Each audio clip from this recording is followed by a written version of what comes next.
I figured to try and fill a bit of content between now and when Sunderland next play. I did want to do a reaction to the AIDEN MCGEADY podcast on SAFC Unfiltered, which basically premiered on YouTube at the weekend, I believe. And I was going to do it yesterday, but I was very, very busy. But I did think I just want to sort of get some thoughts on it and see what you guys think of it.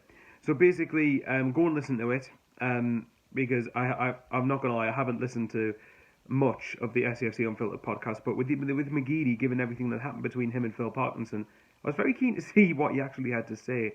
And let's just say it's not exactly a glowing review of Parkinson.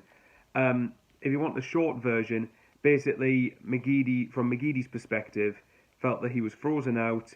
From his perspective, seemed like no reason, and Parkinson basically said that said he was too negative for the team. He was made to train with the under-23s, and then McGee said he would try and stick it out because he didn't think Parkinson would last very long. But there you have it. That's, there's lots of things in there. There's lots of things that McGeady does talk about in there. And let's not forget, Phil Parkinson will have his own perspective on things, so he will have a difference. I'm sure you'll say more. He'll claim more things about McGeady.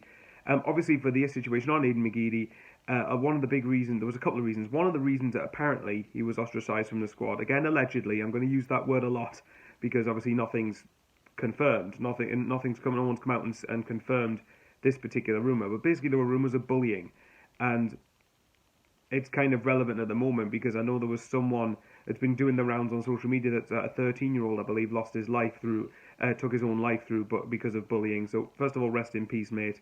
But as much as bullying is something that should never happen ever in any walk of life, and parents should raise their kids to not be bullies,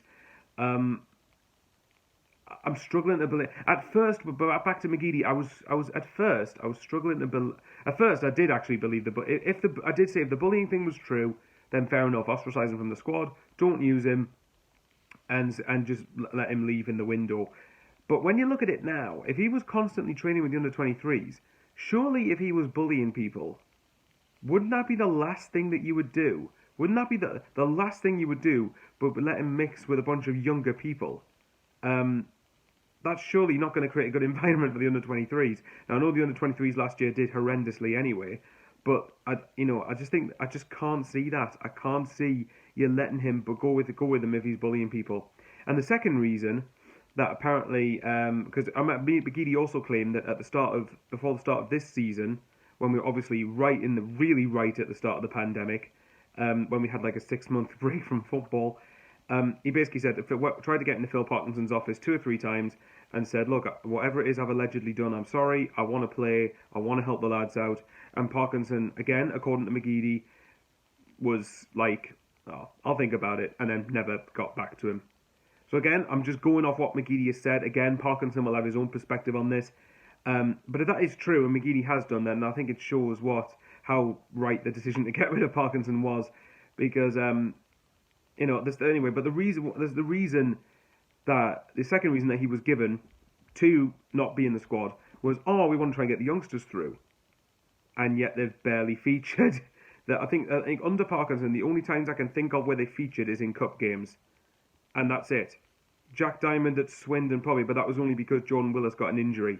So I'm not, like I said, it just goes to show that getting rid of Parkinson was the right decision. I think that from my own perspective, and I'll leave these in a minute, but from my perspective, McGeady was ostracised from the squad because he had higher standards of what to expect from Sunderland in League One, and Parkinson didn't like that. That's what my own opinion is. It might be an awful conspiracy theory, there might be nothing in it.